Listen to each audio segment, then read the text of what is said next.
Ooh, very good. You must be related to Siri. That's who I think of every time I hear that voice. All right. As I said, my name is Laura, and I welcome you to this class on being a chorus team leader. Thank you for taking time out of your busy lives to attend this seminar today. It's been a trying year and a half for us singers in the Sweet Adelines, and I think now we're really entering into a time we're trying to reestablish what normal, or establish a new normal for ourselves and our chorus. And as a leader, you have the awesome responsibility for elevating your chorus and preserving this art form. Not to be melodramatic, but I think we're in a time where our intentional contributions really are going to preserve what we know to be one of the best hobbies there is. So thank you for coming to participate today. The fact that you're here means you take the responsibility seriously, and I applaud you for it. Just a little bit about me. I've been a Sweet Adeline for 28 years. I was a member of the Coeur d'Alene Chorus starting out, and I had some music team leadership positions. I sing tenor, always have, and I was a section leader and a choreography leader and team member in Coeur d'Alene. I've been a quartet singer over the years, and I currently sing tenor with the lovely Snapshot Quartet, my great pals. Cheryl's on here, she's my bud. She's also a bully. In case you don't know, she's very nice, but she's a bully. She has a tendency to ask people to do things in such a nice way. She'll drive through a snowstorm to come convince you of something, so I guess she can't be bad. I've been a member of the Spirit of Spokane since 2007, where I've been a tenor section leader, and I've had several management team positions. It's the 80-20 rule. Those of us who can jump in and do. And I've been so supported in all these different things I've tried. And the most recent position I held was team leader for 4 years, from 2016 to 2020. And I'm, like I said, new to offering presentations like this one, but I do care deeply about chorus leadership. And I feel honored to be invited to offer this presentation. I didn't come up with this information on my own, so I have to thank Julie Hagerman from Voices Northwest and Melanie Cross from Alaska Sound Celebration. They were my partners in the script writing on this presentation, and they supplied tons of great information. Our minds together are what came up with the things that you'll see today.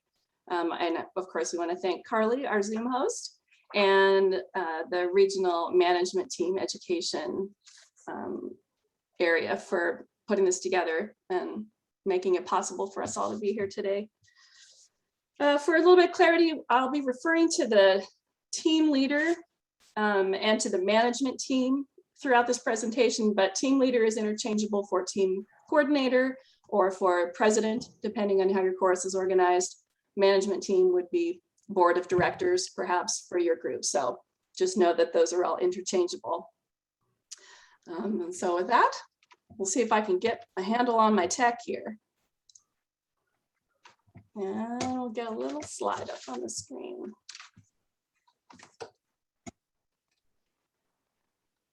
I'm getting messages, people are having trouble getting in, so there are apparently more coming. Okay, I wonder if it's the same thing you and I had trouble with. Well, and I'm telling them to just use that meeting ID, so hopefully that will work. Hopefully they'll be able to jump in as we go. All right. Oh, here's me, newbie. There we go. Hopefully you're seeing my slide. I've lost your faces, so keep smiling or stick out your tongues or something, but I can't see you. No, we can't see it. We can't see your slide. Oh, you know what I forgot to do? Share screen. You got it. Yep. There we go. That's a little more like it. Oh, and good news, I can still see your faces. And it wants to jump to the end of my presentation every time I do this. Who knows why? All right. Hopefully you're seeing my first slide. We good? Chorus leader. 5. Laura, Yep. we're seeing all of your slides over on the side, so go to that other view. There you go. Phew. I'll have this down in an hour. I'll be so great at it. All right. So the team leader is essential to a Sweet Adelines International chapter's success. And in this class, you'll learn about the important areas where a team leader can focus her energies to help her chorus reach its full potential. The 5 things I want to talk to you today are leading administrative functions, developing and implementing a strategic plan, promoting open communication, building healthy relationships, and encouraging member motivation and delegation. So first, leading administrative functions. Be a champion of your chorus's chapter's standing rules. The standing rules are your chapter's guiding principles for form and function. It's the framework for how your chorus will operate. If you haven't read through the standing rules before, it should be one of the first things that you do if you're about to join the management team, even if you've been on the management team before, even if you're just a rank and file member. There are things in the standing rules that you'll want to know. So your bylaws, your standing rules, pull them up, print them out if you like, and give them a read. At a very basic level, leaders in particular have to know where the buck stops and which directions we're going, with things like membership requirements and director contracts and committee responsibilities. Your familiarity with the standing rules keeps anyone from heading off in a direction that's not supported by the whole chorus. Standing rules should be updated with Region 13 routinely. Ideally, it's every other year. Your regional chairperson that is in charge of that gets in contact with the chorus and prompts you to send in your most recent standing rules. If there's been updates, they have, give them a look and they let you know if anything's out of sync with the governing rules for the region or for Sweet Adelines. Your rules could offer simply the bottom line on administrative functions. However, some standing rules often incorporate guidelines for the artistic elements of chorus life. Not all rules do that, but I know my chorus does. We point to some of the forms and functions over in the music area. So those are good for you to be familiar with, no matter what your role is. Whether your rules are kind of broad or they're narrow, they provide a scaffold for the work that the chorus accomplishes throughout the year. You can help your chorus travel the path through the activities of the year by having a good familiarity with your standing rules. And just like you keep the chorus on track with its rules, you keep your eye on Region 13 requirements. Team leader is often the chapter's most frequent liaison to Region 13. As mentioned, you'll be in contact with the region regarding the standing rule updates. And beyond that, there's things like convention and competition requirements where you have to accurately report membership, and that buck stops with you, whether you're the person that does it or not. There's tax reporting that has to be completed annually, things like this. They're delegated out often to other members of your team, but you'll need to know that it's been done. And while tasks can be delegated, ultimately you'll be aware of the communications that happen. Another valuable resource when it comes to the rules and regs of chorus life is the chapter guide supplied by Sweet Adelines. This is a link that I provided in the Google Drive. Carly sent to you. This guide's available to all members via the SAI website. You don't have to reinvent the wheel. Honestly, there's a lot of things in here that are great tips. I've got just a couple sample pages. There's the chapter guide contents, and then down within there, if you go into section 4, there's tips to chapter leaders. And honestly, there's some really great just basics that you'll find just by reading that. So I can highly recommend going and grabbing that document if you haven't before. I would say that these aspects of chorus life can be a little bit on the nerdy side. It's administration. It can be a little dry seeming, but really again, it's the scaffold, the framework that makes everything happen. So you're the person who is responsible for it. So just like when we joined, they told us that, no, it's just one rehearsal a week. It's just one meeting a week. This might be true of what you think about chorus leadership when you first start to jump in. It's just a meeting or two a month. Well, you could be in control of that, I suppose, depending on how you want to manage your chorus. Just like the rehearsals, you might be able to get away with only showing up once in a while, but a great team leader is going to conduct, in any case, efficient and effective meetings. So efficiency is defined as wasting the least amount of time and effort. If you get a handle on this area, your management team and your riser mates will be so grateful. Everyone's time is at a premium these days. Our younger members in particular are accustomed to trading information and getting assignments, etc., via electronic means.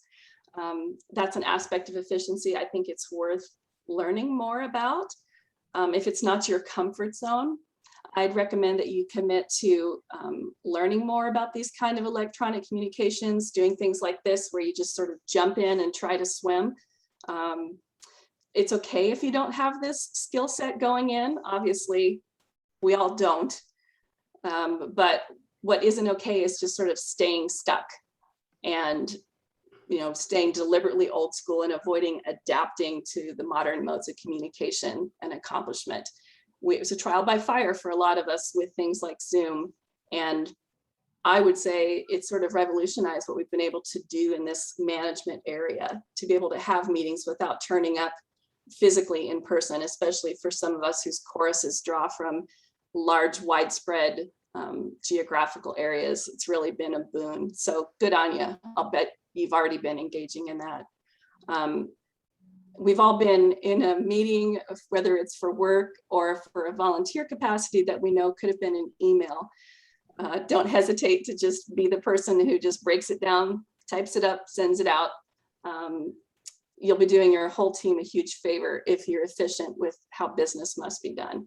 However, having said all of that, you shouldn't forget that teams also work better when there's rapport and mutual respect, time to be heard, sufficient time to hash out thornier issues.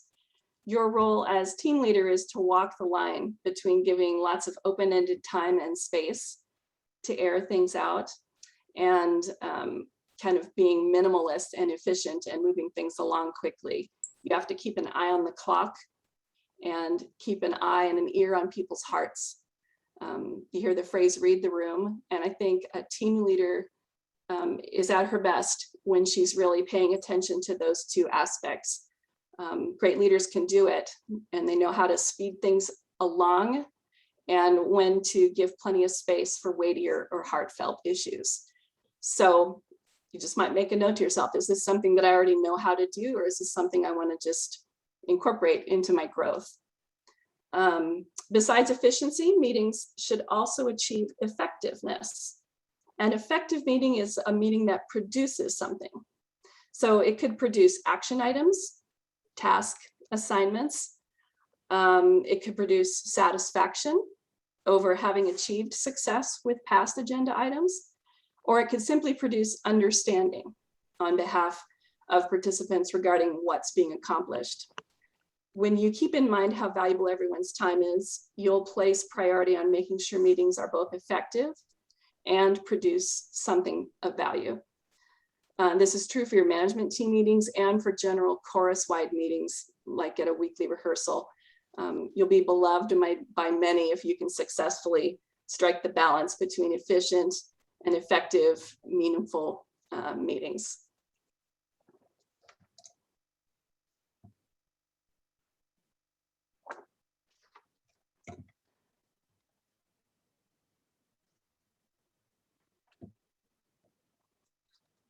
This was frequently a doodle of mine at work. If I were an artist, I would have drawn this cartoon a long time ago. Next up, behind every great leader are her gal Fridays. If you can, recruit support staff to help you accomplish your tasks. You shouldn't have to do everything alone. It's an area or project that can be done by someone else, invite someone else to do it. Let someone share the load with you. For example, if you want to communicate to the whole chorus, you might be able to dictate a note to someone over the phone who can then type up your words and prepare them for you to send out. The communications coordinator could help fill that function for you. Somebody could be your scribe and take notes down for you and get that documentation. In my case, the kind of help I needed was for a long-range planning effort that needed more expertise than I could offer. Thankfully, we have a very skilled member in our chorus who's willing to take this on. Hi, Cheryl. I was happy to delegate that activity. And thankfully, for our chorus, we had someone I could delegate directly to in our chorus. Maybe there's another short-term project like gathering interest sheets or something. Find those kind of things that can be broken off into ad hoc and delegate. You'll be glad, and you'll be inspiring more participation from your fellow members if you can do it. You can think of that person as your lieutenant and go ahead, draft them into your army. You'll need to work collaboratively, as we all will, with your management team and your chorus director. You have the responsibility to make sure leaders on the team are accomplishing their assignments in their area of oversight, but that doesn't mean that you have to have control over their work style or need to do things for them. You'll provide guidance, support, and have their back as they figure out how to do things their own way. Paula Davis recently spoke to current team leaders this past summer in a president's forum. She addressed the importance of loyalty among members to the health of a chorus. You can be loyal to your management team by encouraging them as they manage their area of chorus life and by acknowledging and praising their hard work, both to them and in front of members. Nothing, I think, keeps people going better than overhearing praise and also receiving it directly. And you have to put that into your skill set as well. You've got to be a cheerleader, even though it might seem obvious that, well, they're doing it. They took this on. There's nobody who doesn't want to hear that they're doing a great job. And of course, when you're loyal to your management team and to chorus members' needs and concerns, you'll be rewarded with strong support in return. Work in tandem with your director to reach her goals and the chorus's goals by knowing what she hopes to accomplish and assuring that she always has the ways and the means. If you can help her get them, she'll have the ways and the means to reach her goals and desires. Maybe you could establish a routine occasion to meet with your director one-on-one. A chance to talk by phone or over a cup of coffee would go a long way to getting you aligned toward the same purpose.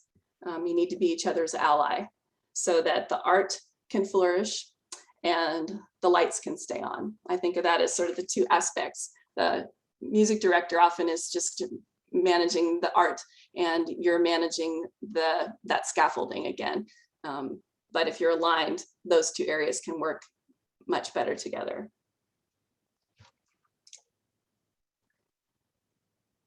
And maintain comprehensive records. Sounds pretty dry, but it's true. Cooperate with your chorus communication coordinator or secretary and your chapter's finance coordinator or treasurer to assure that necessary documents such as contracts, director contracts, tax forms are administered and retained. And one last thing before we leave this area, you may have had the advantage of a good handoff from your predecessor. I hope that you did if you've just joined as a team leader or if you're considering joining. I hope that you get a thorough in-person orientation to whatever leadership position you begin. If you did or you've had it in the past, be grateful and carry on that tradition. If you didn't get a good orientation to the job, do your own successor and your chorus a huge favor and document your work as the year goes along. Consider starting a diary of monthly highlights that can serve as a tickler for major tasks throughout the year. It'll help you create timelines that you could share with your successor. And this will make for a great handoff and really add to the value of chorus leadership going forward. And everyone will speak well of you ever after.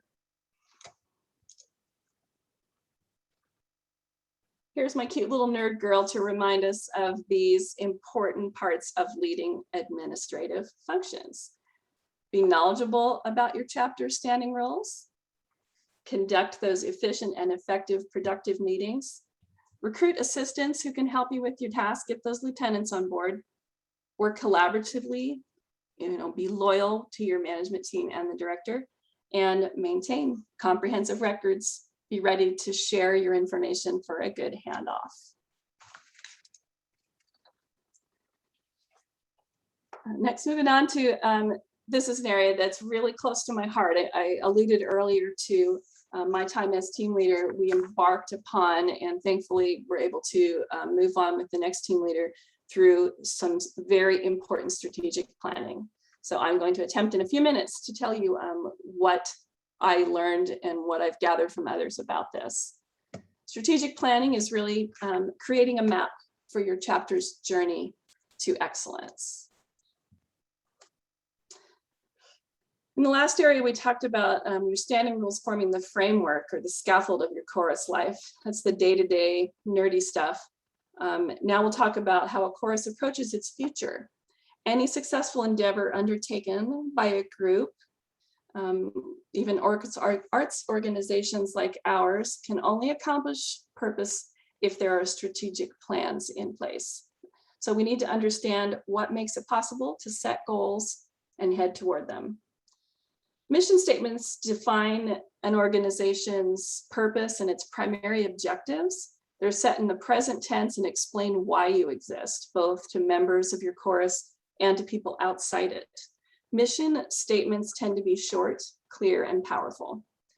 Sweet Adeline's International's mission is elevating women singers worldwide through education, performance, and competition in barbershop, harmony, and a cappella music.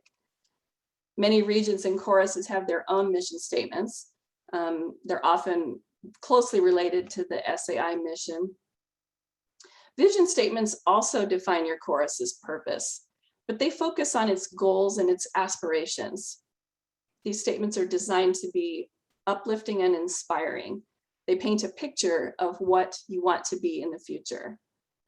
The Spirit of Spokane's vision statement is a high-level chorus on a joyful musical journey, learning, loving, performing. It's an example of how a vision statement is aspirational. It speaks to a picture of the future. Many of us have been exposed to these types of statements, especially the mission statements, but those are really only the beginning. What make your mission and your vision come to life is a very, very important element. It's your chapter's core values. They define your unique culture, your outlook, and your priorities. Crucial to the process of setting strategic plans and goals for your chorus is getting to the heart of what chorus culture is all about. It means reaching an agreement on your group's core values. These are the principles to which you return again and again when considering decisions and choices of how the chorus spends its time and treasure. I included this link in the documents in the drive as an example of just how to begin thinking about mission and vision statements. But going deeper than that is really what's going to benefit you. There are lots of resources. There are people who will help you. So don't be afraid to ask for help. We have them all over our region. We have them at the SAI level. If you reach out to your chorus liaison, they will be sure to connect you to the type of people who can help your chorus embark on this process. I highly recommend that you consider it. If you're a team leader or if you're someone else currently in your management team, touch base with one another and find out if you're satisfied with where your chorus is in this mission and vision process. So as I said, at the heart of it is really finding out what your chorus's core values are. It can be intimidating to embark on it, but if you're like me and you felt out of your depth, you can get help. We spent a significant amount of time once we began exploring what it means to be us. This is an example of what our chorus came up with, language that we used as we were discussing who we are. Cheryl, like I said, helped us, and we had pieces of paper on the walls, and we were writing all over them things that we think about us, about ourselves, about our vision for the chorus, about what we enjoy, what we fear, what we like and don't like about chorus life. And the graphic on the right shows the words that bubbled to the surface. The larger the word, the more often it was mentioned, the more often it appeared in our language. I'm really tickled. When I first glanced at it, the first word I saw was fun, when the first time I saw this graphic. But then other words, you start to notice feel and grow and learn. These are all things that we experience as we're living our musical life in Sweet Adelines. You have to be able to dig down and see which of these resonates most inside of your chorus. This is what helps you understand what your chorus culture is like. Time spent figuring out your values will make your mission and vision even more real. So here's an example of how a chorus might clarify their values and then arrive at a vision statement that fits them. So, for example, this hypothetical chorus came up with some important values that they could boil down: excellence, musicianship, education, friendship, community, charity. Then they followed the process to make their vision statement concise, inspiring, clarity of purpose, and in harmony with their values, and came up with world-class performances sustained by women with a passion for singing. This would be just one example of a way you arrive at a value statement, or arrive at your values and then carry them on into a vision statement. This becomes then the touchstone that you go back to as you begin to do the next part of this process, which is goal setting.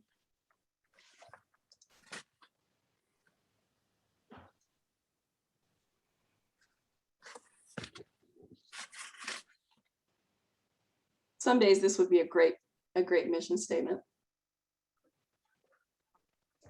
We're not allowed to get away with it, but it would feel good.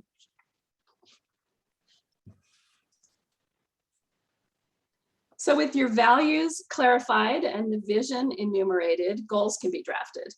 These are the more concrete steps that you may have been doing, actually, some even on autopilot. For instance, most choruses compete in the annual contest in the spring. So you've been meeting the practical steps to getting to the convention and getting everyone on stage, which is no small feat.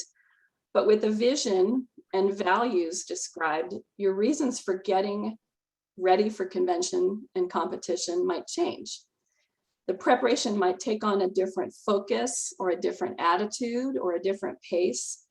But ideally, the journey to that particular point in time on the calendar will now have a different emphasis that really resonates with the values that your chorus holds most dear.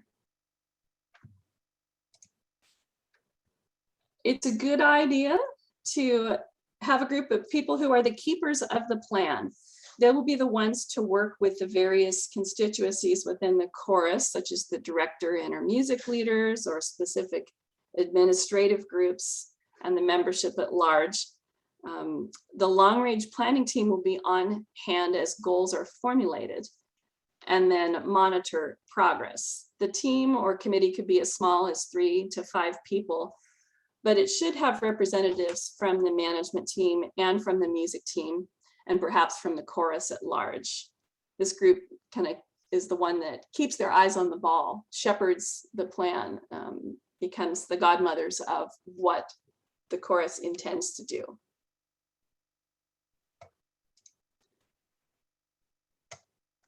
So here's a little recap of our focus here. On number 2, strategic planning.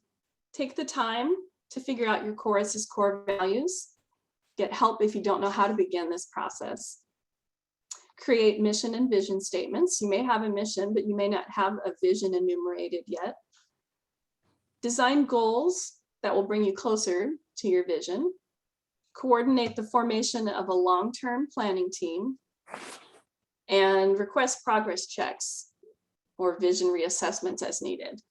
As in that last slide, as you move through your goals, you might come back around to realizing that the vision is changing, and then you make adjustments. I don't know how often this needs to be done. It could be that a chorus needs to approach this every 3 years or every 5th year.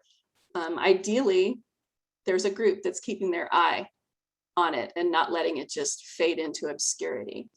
These touchstones are really important, and I find that it has made a difference in our chorus. It helped us through this COVID time. We have some really great godmothers of this, and I can tell that they reflect on these things often, and they bring all of us back into focus on what matters to our chorus, keeping our community alive and strong as possible through this very strange time. And I'm so grateful that we embarked on this area. So just briefly here for a minute or two, I would invite you to maybe write down some values that matter to you, just to you, about chorus life. Things that you would start to write up on these dreaming sheets. That, you know, just to begin thinking about why are we here? Who are we? What are we trying to do? So just a minute or so, jot yourself some notes if you like. Contemplate them. Take a breather. Have a sip of warm drink. That's what I'll do.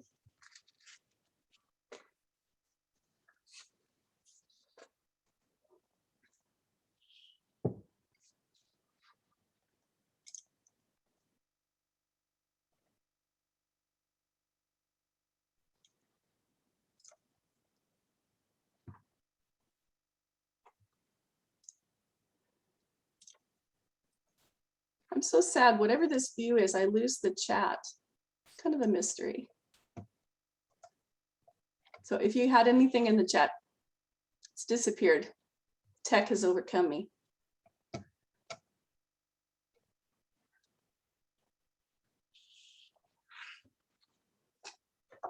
Oh, I just expanded my view. There's a lot more faces, a lot more names. Hello, everybody. Welcome. Thank you. Thanks for jumping in. All right. Moving along. The next area I want to talk to you about is promoting open communication.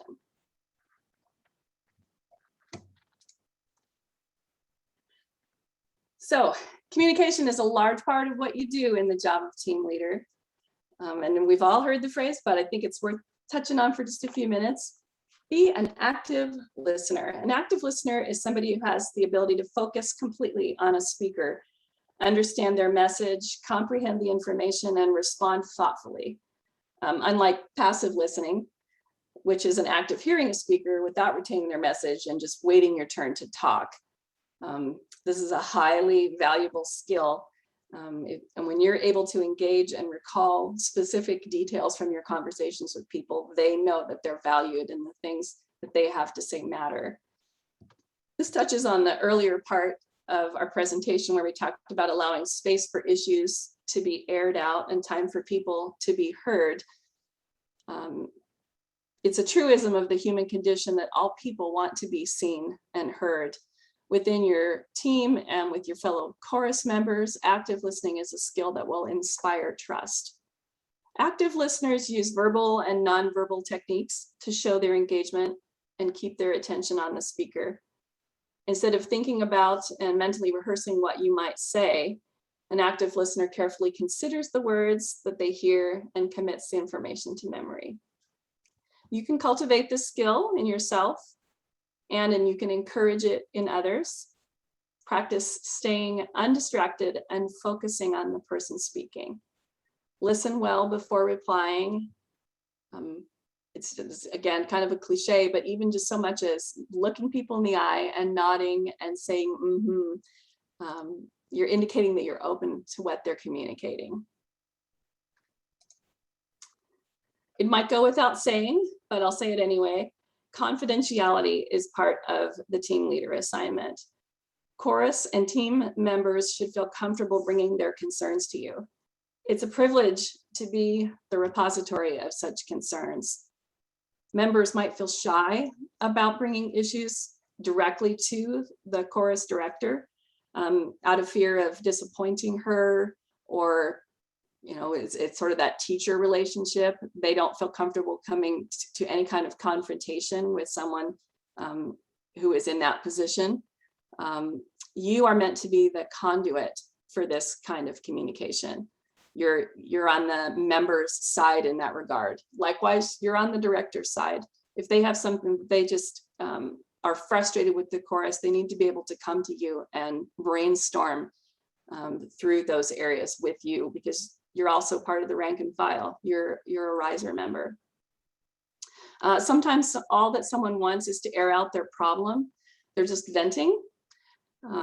If that's what's happening, you can have what my mom calls broad shoulders. You can just be the person who absorbs and sympathizes. But in other instances, a solution or a better path forward is what the speaker is really hoping for. This is also your job. So you can channel members' concerns constructively. You can just absorb their problems, but it's up to you to discern the difference. What you're doing when you listen well is cultivating a positive atmosphere for problem solving. If you establish healthy, open communication as part of your chorus culture, you can expect and would hope to receive quite a bit of input. This is good. It can be overwhelming, but it's good. Sometimes members don't come directly to you. There are other ways to honor member sentiments.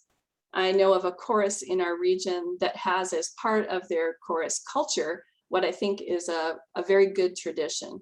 They often allow time during leadership meetings to listen to what they call the word on the street.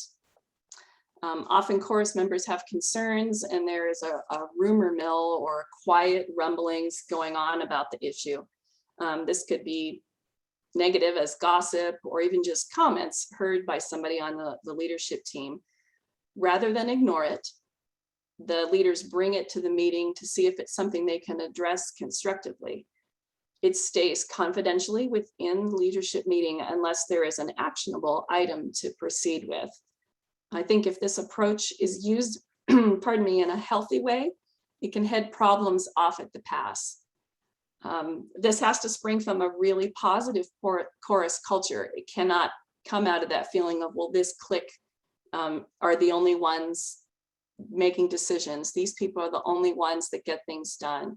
But if you've established healthy, open communication, this can be a great outgrowth from there.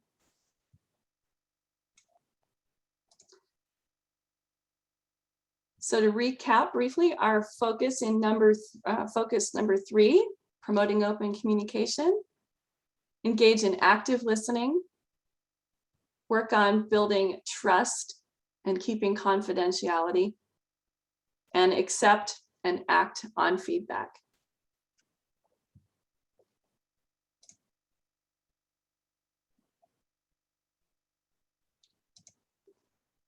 So the next area that I'd love to talk to you about as we speed right on through is building healthy relationships. Obviously, it goes almost without saying that you would continue to embrace and utilize the open communication attributes. You don't leave those behind as you do any of these aspects of chorus life. But beyond this, this is meant to encourage you to get acquainted, get to know your chorus members, be curious and excited to learn about your chorus sisters, beyond just what you see on a rehearsal night, or beyond what you see in the context of chorus life in general. Get to know them if you can. Let them get to know you. Let them start to understand more about what drives you, what life outside of standing out in front of them as their team leader looks like. And then try to foster ways that they can get to know one another. Sometimes in the busyness of chorus life, we can become so task focused because our time is precious that we can leave behind the important aspect of promoting friendships and creating the community of our chorus. Women join choruses like ours for more than the singing. This is something that is personally an area that I can tend to gloss over because my family life has been busy raising kids, etc. But as I grow older and my kids leave home, I'm recognizing more than ever that these are my friends. These chorus folks are part of my life. They are treasures to me. I would imagine you felt like I did if your chorus has been able to sing again in person. It was one of the most emotional things I've been through lately. There I was with my friends, and we weren't just there to accomplish the task of singing. So all of that to say that get to know one another, it's worth it. It can bond beyond just making harmony. Hopefully you're doing that too by now.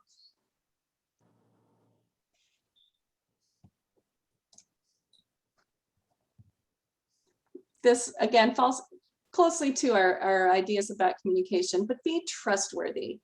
That I think goes a long way to being able to accomplish what you need to accomplish.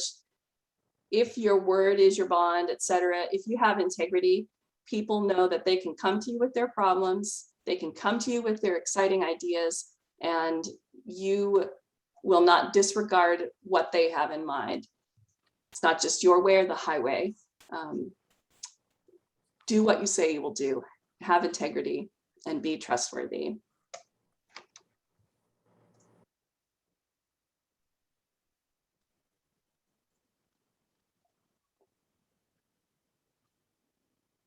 This is a quote that I really appreciate from Brene Brown.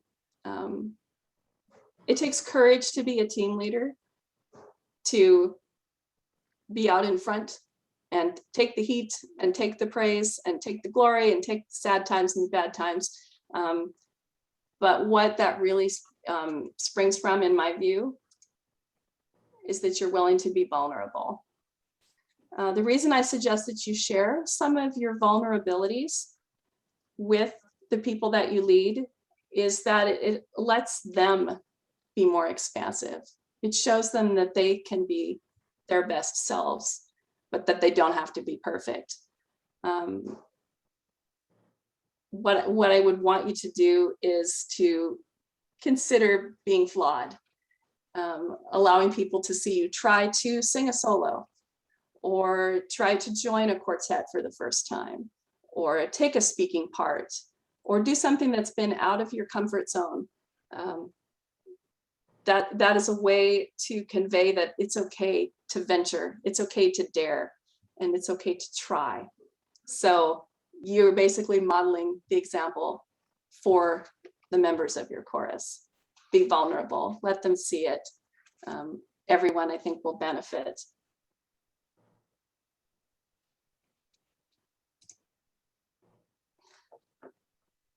And again, in line with our communication practices, share information often and thoroughly. Often we get so busy just accomplishing and keeping things going and moving from goal to goal to plan that we can occasionally forget that we need to share information. You don't want to bombard everybody with constant missives, but make sure that you're being thorough.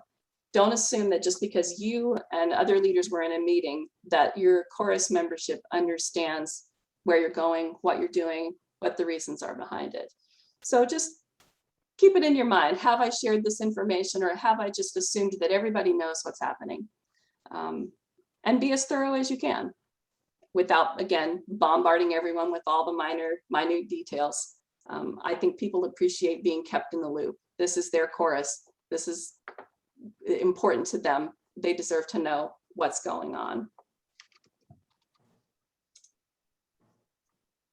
So as we build healthy relationships, get acquainted with your chorus, let them get acquainted with each other, Be trustworthy, be a woman of integrity. Your insides and your outsides match. Share some of your vulnerabilities to encourage others to be able to get outside their own boxes and be their best selves. And share information often and thoroughly.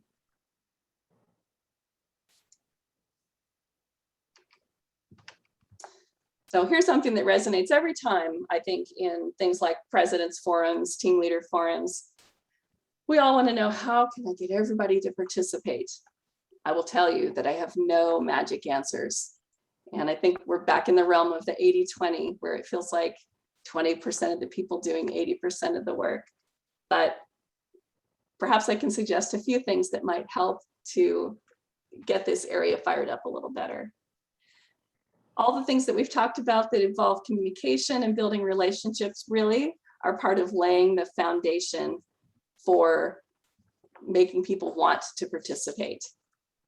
Everything you do in creating good communication and good relationships sets your chorus up for willing and open-hearted participation. You have to make people want to be there, want to be included, and feel that they're noticed and appreciated.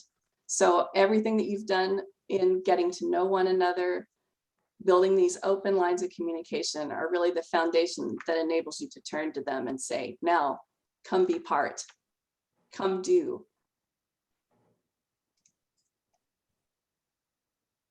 Learn about your members' skills and areas of interest.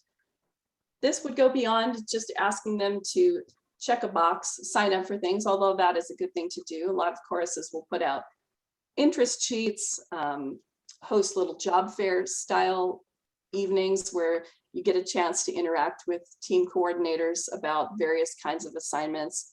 But I think the next layer of that is really getting to know what people have in their background, what they are good at in the rest of their life that might translate to areas that can serve the chorus well. You and your team, your leadership team, ought to take the time, if you can, to get to know members beyond what you see on the risers. This will enable you to then figure out ways that you can invite them to help. When you're establishing new elements of your chorus culture, things that you might want to foster, an important one is setting the expectation that everyone helps in at least some capacity. It's pretty elemental, but it's worth saying out loud. In different seasons of life, we all know people have more and less ability to contribute, but I think we can set the expectation that people look inside themselves and find at least something that they can do. And we know there will be people who can contribute more time, more energy in certain seasons of life or by the dint of their own personality. But it's worth setting this expectation that we are a volunteer organization and everyone contributes something that they can contribute according to their capacity. I would urge you to lead by example. When I began being team leader, I wrote a sticky note to myself, be a servant leader. Never hesitate to jump in and do the things that you would ask others to do, at least initially. Show up for all the things and lead by that example that you're willing to be in chorus life. You're not just standing back and expecting it to happen. You're turning up for the extra sectionals or the fundraising elements, or it just goes on and on. Lead by the example of being willing to be there, being willing to try all the things.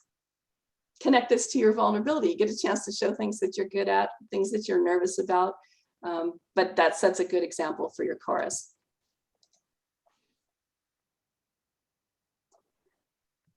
Then we all know there will be benefits from full participation.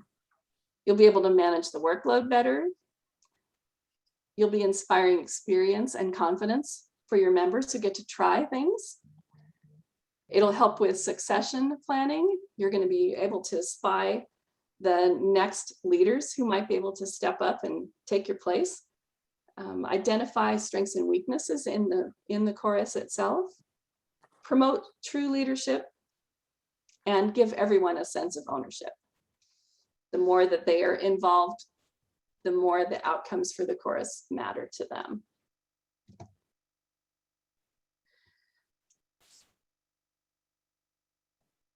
And so to recap here, as I kind of get close to here a little bit past 20 after, these are the 5 key areas that I hoped to touch on today.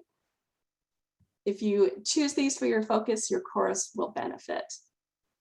Work collaboratively with your management team and your director on administrative activities. These are our nerdy things.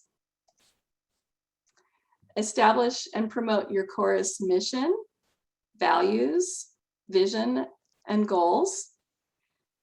This can be a big one if you haven't embarked on it before. So don't hesitate to reach out to your regional management team liaison and seek the help that you might need in this area. Keep communication channels open and positive for all. Just establish healthy dialogues, healthy opportunities for people to be able to say what they need to say, ask the questions they need to ask, bring their concerns and their exciting ideas to you. Strive to foster healthy relationships within your chorus. Don't underestimate that community building part of chorus life. And create an environment that encourages wholehearted involvement, letting people choose to be involved because the chorus matters to them and they know how much they matter to the chorus.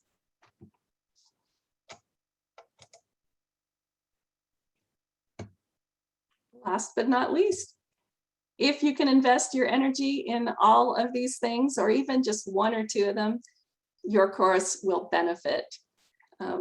Just the fact of you turning your focus and your attention can only help your chorus rise to its full potential. And so with that, I've whisked through the things that just barely touch on the surface. If you have any questions, I would invite you to unmute and toss them out there for me or for our fellow members. But that is the main substance of my presentation today. Thank you for joining me this morning. Thanks, Laura. Great job. You're welcome. Laura, would we have access, this is Ann Whitetreat, to any of the slides, I mean, at a later date? Yes, I'll give these slides to Carly to put into that same Google Drive where those other 2 pieces of information are waiting for you. Okay, and I don't know that, I'll find out where I can get access to that, because It's in the chat. There's a link in the chat to to the Google Drive. was that at the beginning? Because I didn't get in at all until Scroll up in the chat down there, and there's a couple different links. One is just to our workshop, and the other is to all of the handouts. And I know Right. Liv, Yeah, I think for those of us who couldn't get in earlier, those chat links are not present Gone, in our yeah, version of they're the gone. chat. So could you please post them again? That would be awesome. I will certainly do that. looks like Thank Karen you. is gonna say the next few. Karen, start. There you Yeah, I go. put it back in. thank you. I'm doing Good. that right now. Yeah. Okay. Just skimming these to see if there's anything. Thanks for all the thanks, everybody. Yeah. Thanks, Shelley Pardis and the RMT, Deborah and Cheryl for inviting me to do this and for assembling this seminar today. I think I don't know what all regions are like, but I think ours must be particularly strong. We've got a lot of innovative folks really working hard to make sure we have the resources we need to keep our choruses going and growing out of this, especially out of this weird time we've just been through. So by show of hands, how many people who are here right now are present team leaders? Oh, a handful. We've got some faceless folks, but yay for you that are not team leaders and you're here. Maybe you can see the steam train is coming. You know that your era is right around the corner. I hope so. I'm I'm glad to see a couple of faces on there from our chorus that might want to be team leaders someday. Yeah. It's good to do.